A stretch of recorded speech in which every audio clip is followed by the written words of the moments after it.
Bonjour à tous, bienvenue dans ce numéro spécial Culture hyperboréenne, l'ITA 2019. L'ITA, vous le savez, c'est le solstice d'été.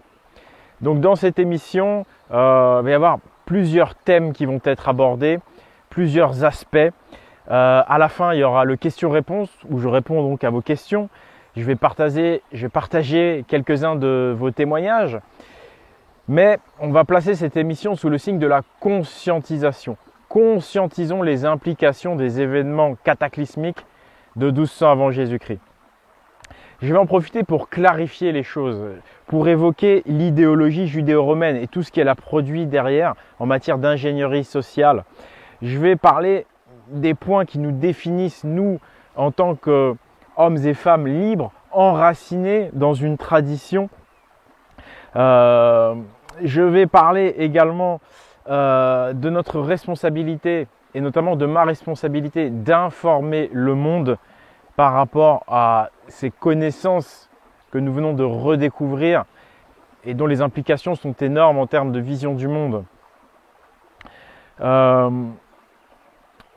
Et puis on va également aborder l'Atlantide et l'Hyperborée sous un autre angle, notamment quelles sont les différences. Ce sont deux choses qui peuvent être parfois mêmes, mais c'est différent. Et puis je vais revenir un petit peu aussi, je vais faire une mise à jour sur les premières idées que j'avais il y a 2 ans, où je voyais l'Atlantide et l'Hyperborée de façon différente d'aujourd'hui. Et puis bien sûr, je ne vous l'ai pas dit, je vais vous présenter des livres d'auteurs prometteurs. Donc ouais, des très très bons livres, sincèrement.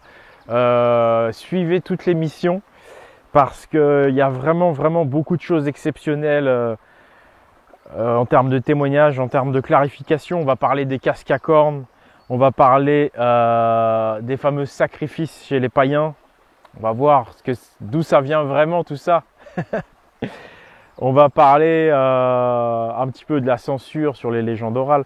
Bref, on va remettre tout ça dans un sens, on va repolariser tout ça au nord, j'ai envie de dire. Bref, on va retrouver un sens à cette histoire, on va retrouver le sens profond aussi qu'on ressent dans nos âmes, cette recherche de vérité et cette recherche de sens dans nos vies. Vous allez voir que tout va devenir clair. En tout cas, cette émission, elle est faite pour ça. Et je le rappelle, si pour la prochaine, vous avez des questions à poser, si vous voulez témoigner, les questions, c'est sur le Facebook de Pagan Hyperboréen. Je voulais vous dire également, juste avant de lancer l'émission, que ma conférence sur les Vikings à Caen, en Normandie, les Vikings en vérité, c'est dans 15 jours, c'est le samedi 6 juillet. Donc, il reste encore quelques places. N'hésitez pas à venir. Ça va être exceptionnel aussi. Et puis ces conférences, c'est également l'occasion pour nous de nous réunir, pour vous peut-être de rencontrer des camarades paganes hyperboréens, des gens en tout cas qui sont en recherche de connaissances, en recherche d'enracinement. Je voulais vous dire également par rapport à ce solstice d'été, que j'ai fait une vidéo sur le sujet l'année dernière. Vous pouvez la retrouver sur Facebook où je vais avoir mis également un article dont Viriat, un membre de la guilde Pagan, Viriat m'a beaucoup aidé pour rédiger cet article, je le salue. Donc vous le trouverez également en lien dans la description de la vidéo. Et puis nous recherchons à former une équipe de sous-titreurs pour sous-titrer les vidéos en anglais. Tout simplement parce que nous avons en France une responsabilité, c'est celle d'informer le monde. Ces fameux événements de 1200 avant Jésus-Christ. Je crois que petit à petit, la graine commence à prendre en vous et vous vous rendez compte des énormes implications que cela a sur notre vision du monde, et du coup sur notre esprit et donc sur la spiritualité, Vous voyez ces choses-là, des choses qui sont absentes en fait de notre société moderne. on parle jamais de choses spirituelles en rapport avec l'esprit, je le dis bien, je ne parle absolument pas de religion. Pour moi, il y a une polarité à établir entre religion et tradition, entre spirituel et religion. Et tenez-vous bien, mes amis, il n'y a qu'en France où ce type d'information concernant la fin des temps, c'est ce qui est appelé la fin des temps dans les religions, concernant la destruction de la civilisation de l'Atlantide, la destruction de toutes les civilisations anciennes par ces cataclysmes de 1200 avant Jésus-Christ, et donc la reconstruction depuis zéro de nouvelles civilisations. Et la nôtre est issue de ce cycle-là. Ça explique tellement de choses. On arrête de se poser des questions. Pourquoi quand on trouve des artefacts archéologiques très anciens et très développés, on arrête de se poser la question, mais qui a bien pu faire ça? Est-ce que ce sont des extraterrestres? Ça peut tout simplement être nos ancêtres. À partir du moment où on comprend que les choses sont complètement détruites, on rentre dans une vision cyclique des civilisations, mais également une vision de régénérescence, de renaissance éternelle, qui coupe court avec la vision linéariste qui nous est imposée par les idéologues qui occupent les institutions académiques, historiques, qui nous imposent vraiment une vision linéaire, qui fait qu'on croit qu'on est dans le meilleur des mondes.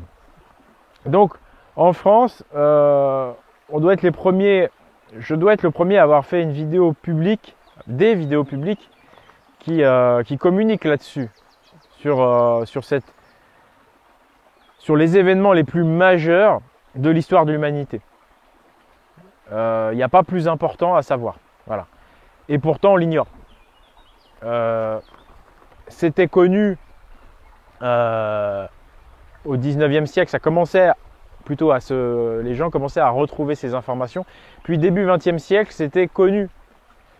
Et encore aujourd'hui, les vrais chercheurs, je renvoie par exemple à ce que disait Bernard Lugan, il disait malheureusement les vrais chercheurs, les vrais intellectuels, les vrais diplômés universitaires intègrent tout ça, ils le savent. Mais malheureusement, on met toujours en avant les idéologies politisées. Donc on met toujours en avant des gens qui vont pas dire la vérité, quoi, qui vont dire ce qui convient à l'idéologie politique. Donc c'est vraiment fondamental de comprendre l'Atlantide. Il y a une énorme omerta là-dessus, sur la vraie.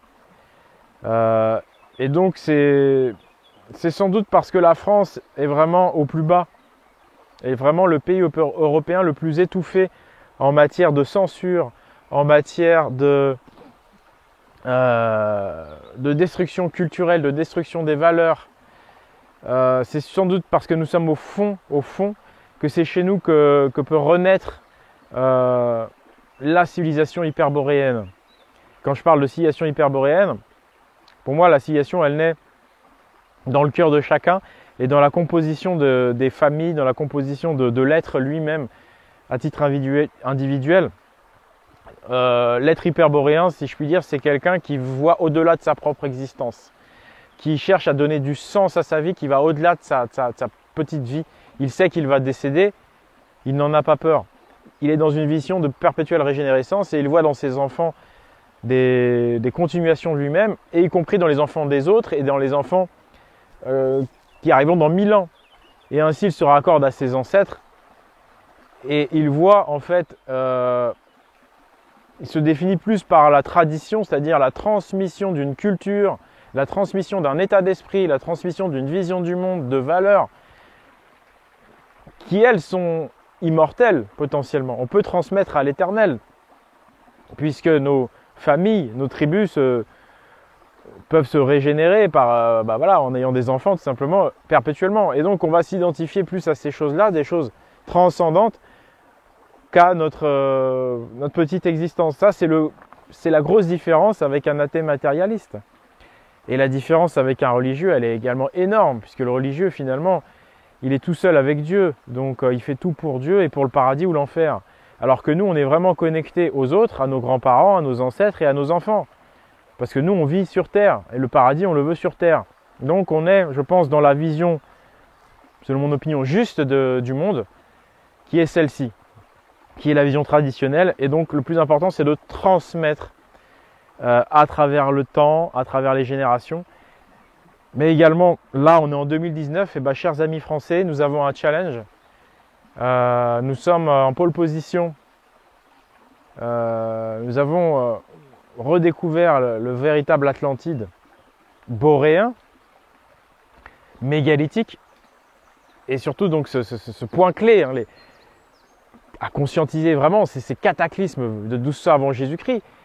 Regardez dans l'histoire officielle, on le voit, ça ne peut pas ne pas laisser de traces. Même dans l'histoire officielle, pour celui qui a un petit peu de QI, il le voit tout de suite. À partir de 1200 avant Jésus-Christ, toutes les civilisations s'arrêtent. L'écriture mycénienne s'arrête, plein de choses s'arrêtent. Là, une amie tout à l'heure me disait, la civilisation des Camuniens s'arrête en 1200. Je lui dis, t'as regardé ma vidéo? Elle dit, oui, c'est sûrement peut-être des destructions par volcan. Je lui dis, mais t'as pas encore conscientisé. Bon, c'est quelqu'un qui travaille beaucoup, je vais présenter son livre. Comme quoi, les chercheurs aussi, on a des fois la tête dans le guidon. Mais vient à peine de découvrir ça, elle n'a pas eu le temps de lire le livre de Spanut. Donc elle est au courant, elle m'a dit, oui, c'est sûrement la destruction volcan. Mais non, c'est pas sûrement, c'est certain. Mais tu n'imagines pas la violence de la destruction. C'est évident. La civilisation camunienne s'est arrêtée en 1200 avant Jésus-Christ, comme toutes les autres, à cause de violents cataclysmes, mais pas uniquement des éruptions volcaniques. Même si c'est vrai que les éruptions volcaniques sont responsables à la fois de raz-de-marée, de tremblements de terre et des 3 hivers sans soleil, c'est-à-dire 3 années complètes sans soleil qui démarrent avec une obscurité totale due à l'obscurcissement de l'atmosphère. C'est quand même hallucinant de savoir, vous vous levez demain matin, le soleil ne se lève pas, la nuit continue. Imaginez, vous dormez et puis vous vous réveillez, il fait toujours nuit. Et puis la nuit continue pendant 8 jours. Pendant une semaine, c'est la nuit complète. Non mais vous imaginez, ça c'est Ragnarok. Ça c'est ce que nos contemporains ignorent. D'accord? C'est ce qui a été maquillé par la fin des temps dans les textes abrahamiques. Mais dans la tradition du Ragnarok nordique, c'est pas aussi maquillé que ça. On dit que bon, c'est les dieux qui se font la guerre. Il faut comprendre les dieux contre les géants. Les géants, c'est les puissances destructrices de la nature. Et puis après, on vous dit qu'il y a un recommencement. Vous voyez bien qu'il y a un recommencement dans le Ragnarok. Parce qu'il y a la grosse différence avec les abrahamistes qui sont des linéaristes. Pour eux, il n'y a pas de recommencement. C'est la fin des temps, tu veux en enfer ou au paradis. Tu es toujours bloqué dans ce mensonge linéariste. Alors que la vérité, c'est que la vie, c'est la régénérescence, la régénération, comme dirait Thierry Casasnovas. C'est ça la vérité. Et donc, tu vois, il faut qu'on conscientise ça. Et c'est vrai que c'est important de lire le livre, etc. parce qu'on s'en rend vraiment compte. En plus, toutes les sources qu'il donne, mais c'est hallucinant. Tout le travail a été fait par des honnêtes gens. Mais petit à petit, on sent qu'il y a une idéologie et surtout un groupe d'idéologues qui ont fini par occuper les postes à responsabilité. Et en même temps, ça peut très bien être, malheureusement, quand je dis un groupe, ça peut très bien être n'importe qui. C'est ça qu'il faut voir aussi. C'est un groupe d'âme, un groupe d'état d'esprit. Ces gens-là qui représentent pour moi la contre-tradition, l'obscurantisme, qui en fait peuvent être tentés. Ils peuvent très bien au début rentrer dans le métier en se disant, bah voilà, je cherche la vérité. Et puis au final, on leur propose de l'argent.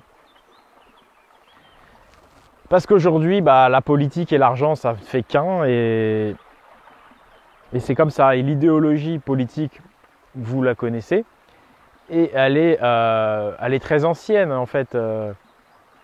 C'est l'idéologie de la contre-tradition, vous savez, c'est de déraciner les gens, de leur faire oublier leur passé, donc couper la tradition, couper la transmission, pour limiter leurs connaissances, pour mieux les contrôler. Et c'est pourquoi, chez nous, en Occident, en Europe, l'idéologie dominante des esclavagistes, de la contre-tradition, elle est orientaliste. La racine de cet orientalisme est judéo-romaine. L'Empire romain était des esclavagistes. Donc, pour esclavager les gens, il faut les couper de leur héritage culturel, de leur connaissance, de leur couper ce lien avec les générations précédentes, avec leur passé, qui leur permet d'être armés face au monde. Et ainsi de les désarmer en leur enlevant toutes ces connaissances, tout cet héritage. Et donc, comme on est en Occident, en Europe, il faut donc l'idéologie orientaliste, c'est vraiment de dire que de cacher en fait tout ce qui s'est passé en Europe pour cacher en fait la transmission d'informations, le lien avec nos ancêtres, et nous dire en fait tout vient de très loin. Voilà, c'est surtout ça le projet, c'est de dire tout vient de très loin, donc d'Orient, tout est là-bas, donc toi-même tu viens de là-bas ou tu viens d'Afrique. Et comme ça, du coup, tu peux plus regarder vraiment derrière toi, tu vois, ou sous tes pieds, j'ai envie de dire, parce que tes racines quelque part, elles sont sous tes pieds. Donc tu n'as plus l'idée, tu vois, de demander à tes grands-parents, puis tu n'as plus l'idée de regarder ce que signifient ces pierres mégalithiques et ce qu'elles voulaient te dire. Tu n'as plus l'idée de regarder la symbolique des textes anciens. En fait, tu te dis, ce qui est ancien, c'est nul pour ce qui est de l'Europe, puisqu'en fait, de toute façon, tout vient d'Orient. Voilà, il y a un côté, je te coupe de ton identité, je te coupe de tes racines, pour que tu sois malléable. Parce que tu vas aller sur un autre continent, tu verras qu'ils vont procéder de la même manière. Alors je ne sais pas si ce sera une idéologie orientaliste, mais ils vont toujours couper les peuples de leurs racines. Ça c'est systématique. Donc vouloir se réapproprier ses racines, ça n'a rien de nationaliste, ça n'a rien de politique. C'est tout simplement du bon sens. Mais eux vont amalgamer ça évidemment au patriotisme et tout ça pour faire croire que vous êtes des méchants racistes, vous voyez. En fait, nous on cherche juste à renouer avec nos anciens, voilà, c'est tout. Donc si ça c'est interdit, allez vous faire foutre. Voilà, donc conscientisons les implications de la destruction de 1200 avant Jésus-Christ. Tout s'arrête, la population est réduite à 1%, donc divisé par 100, tout le monde meurt, il y a une époque de survie. Et dans l'histoire officielle, ça se voit, puisque tout s'arrête au niveau civilisationnel, et on a un trou archéologique pendant 3 ou 4 siècles. Ils appellent ça dans l'archéologie officielle les sombres siècles. Les sombres siècles, c'est-à-dire pendant 4 siècles, il n'y a plus rien. Effectivement, il n'y a plus rien parce que tout a été détruit. L'homme n'a plus le temps de produire des choses complexes. L'homme est plongé dans la survie. Et ça, on le retrouve aussi dans la tradition hyperboréenne, mais ça a été censuré des écrits édiques. Donc, voilà, on le retrouve dans les légendes orales, et notamment la légende orale que j'ai publiée récemment dans la vidéo, Les fils de Borgis. Cette survie, etc. Le désert de glace. Voilà, en tant qu'Européens, il faut aussi qu'on conscientise la glaciation, le refroidissement suite aux 3 ans sans soleil. Ça, c'est un truc à conscientiser, tu vois. Tu comprends pourquoi, il y a plein d'interprétations qui ramènent en fait au nord et à la glace pour les Européens. Parce qu'en fait, tous ces Européens qui ont migré vers le sud, que tu viennes du Massif central, de la Bretagne, ou que tu viennes du Danemark, de la Scandinavie, pour les gars de la Méditerranée, pour eux, tu es un mec du Nord, tu vois. Tu es un mec qui vient de la glace. D'ailleurs, il y avait une interprétation sur le terme Essénien. Vous savez, les Esséniens, la tribu connue là, du Galiléen. Il y en a qui disent que ça vient de Isson, fils de la glace. Bon, je dis ça, je dis rien. Mais c'est aussi ça qu'il faut comprendre. Hein. C'est la polarité au nord, due en fait au refroidissement climatique, dû au cataclysme, dû aux 3 ans sans soleil, qui a sévi sur toute l'Europe occidentale et qui fait que toute l'Europe occidentale a migré vers la Méditerranée. Tout ça, je vais le raconter plus en détail à l'émigration dans le prochain épisode de la pilule verte. Mais c'est en ce sens aussi qu'on est des fils du Nord, même si on n'habite pas effectivement nécessairement en Scandinavie.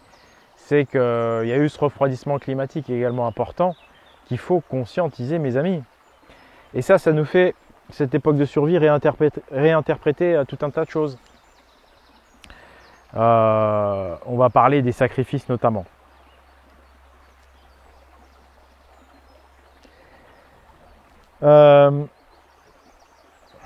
Donc, face à nous, la contre-tradition, mais parlons d'abord de nous-mêmes. Qu'est-ce qui nous définit? Qu'est-ce qu'on va conscientiser? Quels sont les éléments clés à connaître, concrets pour communiquer, pour vous défendre, j'ai envie de dire, ou pour expliquer à vos amis, par rapport donc à ce qui est officiel. Nous sommes des Atlantes, en réalité, c'est nous. Nous sommes aussi des Hyperboréens d'une certaine manière, même si on va expliquer les subtilités. Voilà. Désolé hein, pour les fans des ovnis, des envahisseurs non humains qui seraient des Atlantes ou des Hyperboréens translucides. Désolé, hein. C'est des grosses conneries. Blavatsky et compagnie, c'est de la désinformation. Voilà, les politiques, hein, ce sont les idéologues judéo-romains qui ont produit donc le suprémacisme orientaliste. Et eux, ils ont de l'argent, donc ils ont le temps hein, de préparer des émissions complètement fausses, basées sur ces conneries. Ils passent leur temps à raconter n'importe quoi sur l'Atlantide. Mais donc, nous, comment nous définir? Le peuple de la mer, c'est nous. Voilà. Hein le peuple de la mer, c'est les Atlantes. Donc ça, on a un youtubeur qui l'a reconnu récemment, Arcana pour ne pas le citer. Il a dit, voilà, les Atlantes sont les peuples de la mer. Parfaitement raison. Il a raccordé à l'Atlantide ibérique de Tartessos et de Tyrrhénie, tout à fait raison. Par contre, il a oublié malencontreusement de parler de tous les autres royaumes de l'Atlantide hein, et des royaumes principaux qui sont dans la moitié nord, hein, en France, en Grande-Bretagne, en Scandinavie. Bon, c'est un oubli. Donc ça, c'est nous. Et on le voit par les casques à cornes, puisque effectivement, il va faire le lien, enfin, on fait le lien du coup, évidemment, entre les gravures de Médine Abou et ses guerriers à casque à cornes. Alors lui, il fait le lien effectivement avec les corridas en Espagne, pour rapprocher de Tartessos en Espagne. D'accord, mais c'est quand même dommage d'oublier l'essentiel. C'est que les casques à cornes, les artefacts archéologiques, on me dit toujours oui, il faut parler d'artefacts archéologiques. Bah oui, bah les preuves, elles sont là. Les seuls casques à cornes qu'on a retrouvés, on les retrouve en Scandinavie, on les retrouve en Grande-Bretagne. D'accord? On a retrouvé des casques à cornes datés de cette époque-là, justement, 1200 avant Jésus-Christ. Oh, c'est ballot, oh, en Scandinavie, oh, c'est marrant. C'est marrant. Et on les retrouve après à Médine Abou. Donc ça, bizarrement, les officiels oublient de le dire. C'est quand même bizarre. Et donc ça me permet d'enchaîner sur la désinformation des idéologues, les ingénieurs sociaux, manipulateurs, par rapport au casque à cornes. Donc il y a toute une campagne de désinformation qui dit les Vikings n'avaient pas de casque à cornes. Les Vikings n'avaient pas de casque à cornes. Ah bon? Alors là, vous avez des conférenciers qui mettent ça dans les 3 titres principaux. Il vous fait conférence sur les Vikings, tout de suite en 1 ou en 2, les Vikings n'avaient pas de casque à cornes. Déjà, est-ce que vraiment c'est ça qui vous intéresse chez les Vikings, à savoir vraiment, est-ce qu'il n'y a pas d'autres choses plus importantes que de savoir exactement comment, tu vois, ils étaient habillés? Et puis c'est bizarre, quoi, depuis toujours, dans l'inconscient collectif, on a représenté les Vikings à casque à cornes. Les amis, je crois que vous avez compris maintenant qu'on a fait le rapprochement avec Médine Abou. On voit bien qu'ils veulent casser le réveil, ils veulent nous empêcher de faire le lien. Mais malheureusement, c'est dommage. Voilà, on a trouvé des casques à cornes en Scandinavie, contemporains de cette époque cataclysmique. C'est ballot, c'est dommage pour vous. Et là, c'est en train de dériver apparemment sur les Celtes, les Celtes hein, entre nous. Les Celtes et les Gaulois n'avaient pas de casque à cornes, tu vois, parce que manque de bol, bah, tu vois, les Gaulois aussi étaient des Atlantes, hein, comme je l'ai montré dans leur vidéo. Tout ça, c'est les mêmes. C'est des peuples frères, des tribus frères et sœurs, pardon. Et donc, maintenant, ça dérive voilà, sur les Gaulois non plus, n'avaient pas de casque à cornes. Bientôt, ça va être les ailes de cygne. Bon, bref, en gros, on est en train de dépecer nos ancêtres. On désinforme, ils désinforment à mort. Donc, tout ça, les casques à cornes, c'est évidemment de la désinformation. Ça vient de sortir il y a une dizaine d'années. En fait, vous allez voir que depuis une petite dizaine d'années, depuis que l'information circule sur Internet, comme eux, ils ont les connaissances que nous, on n'avait pas, ils anticipent. Et donc, ils travaillent à casser les liens du réveil en disant « bah non, ça c'est faux, ça n'existe pas ». Voilà. Alors, pour le casque à cornes, pour terminer, corne est à mettre en relation avec couronne. Effectivement, en allemand, Krone. Krone veut dire couronne. Krone, c'est Krone, c'est l'anagramme de corne. Couronne. Et c'est synonyme donc de pouvoir. Hein. Le casque à cornes, effectivement, n'était pas porté par tous les guerriers non plus. Hein. Et effectivement, les vikings, les soldats vikings, les guerriers vikings, ne portaient pas spécifiquement un casque à cornes. Le casque à cornes, c'est l'équivalent de la couronne, c'est réservé au roi des mers, c'est réservé aux chefs de tribu, aux druides, aux godis. C'est un symbole particulier d'autorité. Voilà. Donc après, il n'empêche que le Pékin moyen pouvait très bien porter un casque avec des toutes petites cornes à la Obélix. Voilà, mais c'est vrai que les grandes cornes, c'était réservé effectivement au roi des mers, à l'autorité. Mais voilà, il n'empêche qu'ils portaient bien des casques à cornes et que les Vikings, les Gaulois, sont les héritiers directs des Atlantes. Voilà. Ils ont survécu au cataclysme, ce sont les survivants directs de la glaciation, anciens Atlantes, dont nous sommes également héritiers finalement. C'est ça notre vrai nom, Atlante hyperboréen. Alors, ensuite, qu'est-ce qui nous définit? Qu'est-ce qu'il faut retenir? En termes de spiritualité, c'est une tradition spirituelle. Le centre, c'est le pôle, qui est également l'arbre, la colonne du ciel, l'axe du monde, donc l'arbre sacré.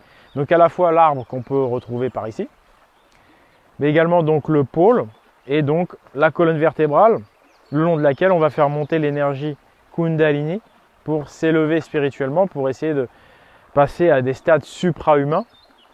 Bon là c'est des choses ésotériques, moi je ne vais pas rentrer dans le détail, je ne vais pas spéculer. Mais même si on ne va pas si loin, allez, on va oublier le mot supra-humain. Si vous faites un peu d'hygiénisme, si vous faites du sport, si vous soignez votre alimentation, vous sentez qu'on peut s'améliorer, vous sentez qu'on peut s'élever et qu'on est bien.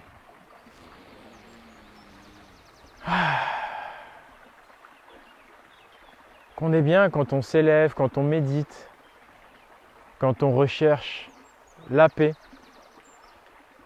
Bien, tout ça, c'est l'élévation spirituelle, sans même passer dans les termes ésotériques, alchimiques, élévation de Kundalini, le Ki, le Chi, le Gui. J'ai rien dit. Ça, c'est une vérité intérieure. Il n'y a pas besoin de. Bien, c'est ça notre vraie spiritualité, et c'est lié effectivement à l'arbre. D'où justement l'équipe d'en face, qu'est-ce qu'elle a fait? Tout ce qui est arbre, donc, qui est symbolisé par les colonnes des temples hellènes, les colonnes du temple de Poséidon, toutes ces colonnes, bah, ces gens-là d'en face, ces ingénieurs sociaux, ils vont nous faire croire que c'est des phallus. Voilà, des bites. Excusez-moi les enfants. Faut pas être vulgaire, faut faire l'effort de. Mais bon, bref, on a grandi là-dedans, j'y peux rien. Donc vous voyez, ça aussi c'est un marqueur. Ils ont toujours sali notre tradition qui est basée sur les polarités masculin, féminin, sacré au sens philosophique, au sens comprendre les forces de la nature. Eux, ils ont réduit ça volontairement à l'acte sexuel et à des cultes sexuels. C'est complètement faux. C'est complètement faux. Faire croire qu'on était babylonien, culte du phallus, tout ça, c'est des conneries. Et quand on retrouve la vraie culture, bah, on comprend en fait ce que c'était que la vérité. Et justement, on va revenir ensuite au sacrifice. Voilà. Parce que, justement, je discutais avec une amie par rapport au sacrifice. Elle me dit, oui, mais tu sais, Oleg, il y avait des sacrifices parce qu'on a retrouvé quand même des preuves archéologiques. Ah bon? Alors je lui dis, qu'est-ce que c'est exactement ces artefacts archéologiques qui te permettent de dire qu'il y avait des sacrifices humains. Et là, on était carrément, tu vois, passé au stade supérieur, le fameux sacrifice humain. L'arme absolue pour nous culpabiliser, pour décrédibiliser et qui a fait interdire la tradition hyperboréenne. En fait, elle me dit comme ça, oui, on a retrouvé des tibias coupés en deux, des squelettes d'hommes coupés en deux, et on a même retrouvé qu'ils ont été rongés, mangés jusqu'à la moelle. Elle me dit ça, c'est une preuve sacrifice humain. Elle me dit c'est les archéologues officiels qui le disent et tout ça. Attention. Bon, mais je lui dis, est-ce que tu as bien conscientisé les périodes cataclysmiques? Je lui dis déjà, première chose, même sans parler de cataclysme, un tibia cassé sur un champ de bataille, ça arrive. Ça peut très bien être suite à une guerre, un combat, que, voilà, il s'est fait casser le tibia. Elle me dit oui, mais quand même, c'est rongé jusqu'à la moelle. D'accord, mais est-ce que ça peut pas être un animal? Bon, admettons, c'était un homme. Je lui dis maintenant, il faut conscientiser les cataclysmes de 1200. Il faut conscientiser la survie. Quand tu marches sur la glace, que ça fait 8 jours que tu n'as pas vu le soleil, que tu n'as plus rien à becqueter, les plus faibles, malheureusement, meurent, tombent de fatigue et meurent de froid. Ça devait arriver. En tout cas, quand on voit les légendes orales, on le devine ça. Tout le monde meurt de faim. Tu as un de tes camarades qui vient de mourir de froid. Qu'est-ce que tu fais? Tu le regardes? Est-ce que tout le monde meurt ou est-ce que finalement, on va peut-être pas le manger? Donc c'est pareil, tout ça, soi-disant les anciens cannibales, calmez-vous, calmez-vous. Si vous retrouvez un tibia qui s'est fait ronger, on n'est pas sûr que c'était un humain qui l'a rongé. Et deuxièmement, faut pas oublier ces époques de survie qui font que, je suis désolé, mais plutôt que toute la tribu meure, que tu n'aies pas de descendance, qu'il n'y ait aucun survivant, si tu as un de tes camarades plus fragile qui est mort, autant, c'est sûr, c'est vraiment des cas extrêmes, mais autant faire cuire et manger. Donc voilà. En fait, on doit tout réinterpréter. On va pouvoir enfin tout réinterpréter grâce à ces informations qui nous sont cachées sur l'Atlantide et donc surtout les cataclysmes, les destructions et l'époque de survie. Toujours par rapport à ces sacrifices, il y a une propagande chrétienne incroyable.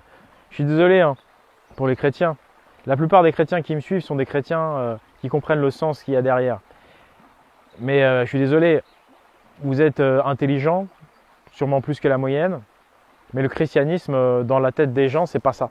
Le christianisme dans la tête des gens, c'est une religion dogmatique, sectaire, et c'est pour ça que pour moi le christianisme n'a aucun avenir et n'est certainement pas une solution. Entre autres, bon, fin de la parenthèse, mais les chrétiens ne cessent de nous diffamer en permanence.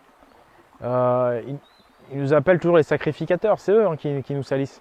Par exemple, prenons l'exemple de la pierre, qu'on peut retrouver mégalithique en Bretagne, en France. On en trouve beaucoup. La France, c'est le cœur de l'Atlantide. Sur certaines de ces pierres, il y a des petits creusets.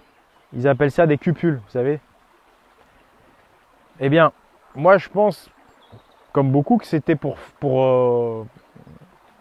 faire de la cuisine, pour mouler du grain. Meule à grain, ça pouvait servir de meule à grain, voilà, ce petit creuset dans la pierre. On peut imaginer plein de choses. Et les chrétiens, eux, ils disent non. Ils disent ça, c'est une pierre de sacrifice. Voilà. Et ils rabâchent ça à tout le monde. Vous allez visiter des pierres à Karnak, le guide va vous dire ça c'est pour le sacrifice. Il y aura toujours ce mot de sacrifice qui va revenir. C'est quand même incroyable cette propagande. Et donc vous voyez comment en fait on peut interpréter les choses d'une certaine façon et totalement salir en fait une culture. Donc voilà, les chrétiens appellent ça des pierres à sacrifice. Bah non, c'est des pierres pour meuler le grain. Voilà. Et donc ce qui va nous définir aussi en tant que pagan hyperboréen, c'est cette recherche de l'équilibre, parce que l'arbre aussi, c'est quoi l'arbre? C'est ce qui est au milieu entre la terre et le ciel. Il a les racines profondément dans la terre et ensuite par la photosynthèse, il reçoit, et par sa hauteur, son altitude, il reçoit la lumière solaire. Donc l'arbre, c'est le pont entre les deux mondes. C'est l'équilibre entre les forces célestes, dites masculines, d'accord? Et pas rien à voir avec le culte voilà, du phallus, cet arbre. Cet arbre, c'est pas du tout un phallus, c'est ce qui fait le lien entre les deux mondes, entre les forces dites masculines sur le plan philosophique, célestes, énergétiques, ces ondes linéaires, et ces forces terrestres, plutôt féminines sur le plan sacré, qui sont des forces inertielles, des ondes circulaires de la matière. Voilà. La dualité matière-lumière, vous voyez? Donc sauf que nous, on sort de la dualité grâce justement au troisième élément, qui est cet arbre, qui est ce point d'équilibre, qui est l'axe du monde, qui est le pôle. Et nous, c'est ça notre spiritualité, c'est la recherche de l'équilibre. On ne dit pas ça, c'est des méchants, eux ils sont méchants, eux ils sont mauvais, ça c'est nul. Non, tout a un sens. Tout a un sens. Ce qui est mauvais, c'est le déséquilibre. Ce qui est mauvais, c'est pas les femmes, comme c'est beaucoup dit dans les religions abrahamiques. Pas du tout, on en a besoin. En fait, eux sont toujours dans la dualité, dans le sophisme. Nous, on prend tout en compte et on s'aperçoit qu'il n'y a rien qui est fondamentalement mauvais. C'est la dose qui est mauvaise. Un excès de féminité, un excès de masculinité n'est pas bon. Ce qu'il faut, c'est l'équilibre. Donc, 36 minutes. Ne vous inquiétez pas, on va tout traiter. L'équilibre est fondamental pour tout dans la vie. Hein. La vie est une constante recherche d'équilibre. Et c'est ça aussi l'arbre. C'est ça notre vision des choses spirituelles. Ensuite, dernier point qui va nous définir.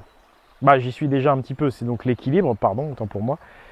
Et les cycles de renaissance. Les cycles de renaissance qui impliquent donc des destructions préalables, la mort. Nous ne rejetons pas la mort, nous l'acceptons, mais nous ne la divinisons pas non plus. Ça c'est pareil, c'est les chrétiens qui ont dit voilà, culte des morts, culte morbide, c'est pas vrai. On respecte nos ancêtres, on fait un culte aux ancêtres, d'accord? Les ancêtres, pas les morts. Ça c'est pareil, il faut être conscient de l'importance du choix des mots. Le choix des mots est très important. Quand vous dites culte des morts, vous participez au jeu de désinformation. Quand vous dites culte des ancêtres, là c'est différent, les vibrations montent. Vous comprenez? Et donc, voilà, vision cyclique des choses, la renaissance du phénix, la régénération, la régénérescence. Et toute cette vision, vous ne l'avez pas si vous n'êtes pas conscient qu'il y a eu des destructions en 1200 et qu'il y a eu une renaissance. Vous ne le savez pas. On est au courant de rien. Donc vous voyez l'importance de conscientiser ces cataclysmes. C'est toute notre vision du monde qui change. Et puis donc la réincarnation, le karma. Le karma, c'est, si vous voulez, les mémoires de nos vies passées. Toutes les choses que vous allez faire dans votre vie, ça va rester dans votre karma et ce sera transmis à votre descendance. Et votre descendance, ce karma, ça peut être un avantage ou un boulet pour elle. Donc rien ne se perd, tout a du sens. Donc la réincarnation, c'est pas la réincarnation hindoue spéculative de dire voilà, je vais devenir une autre personne. Moi, par exemple, faut pas croire que voilà, si vous avez tel ancêtre, vous êtes la réincarnation précise de cet ancêtre-là. Non, c'est pas vrai. Un ancêtre va léguer son karma à différentes personnes. Donc vous voyez, c'est débile de dire mon ancêtre c'était Cléopâtre par exemple. Parce que Cléopâtre, elle a eu forcément plusieurs descendants. Donc en fait, il y a plusieurs personnes qui descendent de Cléopâtre. Donc il faut sortir de l'individualisme à ce niveau-là et de se dire moi je suis ceci, moi je suis le descendant de César, moi je suis ceci. Non. Il faut rentrer dans l'esprit véridique qu'on est à plusieurs. On est plusieurs à descendre de tel ou tel ancêtre. Il faut arrêter avec l'ego un petit peu. Et en fait, ce qui se réincarne, c'est le karma. C'est l'expérience des vies passées. Mais il ne se réincarne pas dans une seule personne. C'est quoi cet égoïsme? Il se réincarne dans tous les ancêtres de la lignée. Donc des ancêtres de Jules César, ou plutôt de Moïse, on va dire, il y en a beaucoup. Donc, et pourtant, voilà, il n'y en a aucun qui peut dire moi je suis la réincarnation d'un tel. Non, tu descends de lui, d'accord, mais tu hérites de son karma. Mais c'est tout. Donc ça, c'est entre guillemets notre façon de voir les choses. C'est notre tradition spirituelle. Et il se trouve que plus la science avance, plus tous ces faits sont vérifiés. Ça, c'est indéniable aussi. Alors, et donc voilà, il y a vraiment la contre-tradition qui lutte contre tout ça. Et par rapport au cataclysme et à la survie dans le désert de glace, y compris sur le sol de France, il y a la légende orale de Borgis, des fils de Bor, légende orale que j'ai mis en vidéo récemment. Allez la voir, c'est exceptionnel. Moi, ça m'a touché au plus profond de mes entrailles quand on me l'a transmise. La poignée de transmission orale qu'on m'a transmise m'ont vraiment fait un bien fou. C'est pour ça aussi peut-être que je comprends bien les choses, parce que très rapidement j'ai été mis en contact avec ces légendes de la survie dans le désert de glace, de ces légendes du Nord, et j'ai compris le sens du courage et le sens du sacrifice dans notre tradition. J'ai compris le sens de Tyr et de la rune tiwaz, du sacrifice. Vous savez, il y a une légende orale que je n'ai pas encore, mais je m'en occupe, où vous avez un ours en fait qui s'offre carrément au loup. Parce que les loups ont très faim et lui, pour sauver tout le monde, l'ours va se sacrifier. L'ours, c'est Tyr, vous savez. Et ça m'a fait penser tout de suite à ces légendes de la survie dans le désert de glace. C'est que forcément, si on honore Tyr et le sens du sacrifice, c'est à ce niveau-là qu'il faut le comprendre. C'est que vous avez des gens probablement qui se sont sacrifiés d'une manière ou d'une autre, ou qui ont sacrifié leur ration, leur part, pour les autres. On n'arrive à rien sur le plan collectif si on ne prend pas conscience qu'on doit à un moment donné peut-être se sacrifier pour le collectif. Et donc l'ours qui se donne à manger au loup dans cette légende orale, ça peut très bien être aussi une personne qui dans ce désert de glace s'offre aux membres de sa famille. Et donc quand tu découvres finalement un os qui a été brûlé, un os humain qui a été brûlé et qui a semble-t-il été mangé, plutôt que de dire que c'est des sacrifices humains cannibalistes, réfléchis à 2 fois à ton interprétation. Parce que maintenant tu as les outils pour comprendre que c'était peut-être une personne même qui de son plein gré, pour peut-être ses enfants, peut-être c'était une personne âgée, peut-être c'était une personne de 75 ans, plus faible, et qui s'est dit, voilà, je vais m'offrir aux autres, je vais m'offrir à mes enfants. Tu vois, ça n'a plus rien à voir. Ces informations sont fondamentales, il faut les conscientiser et là tout change. Tout change.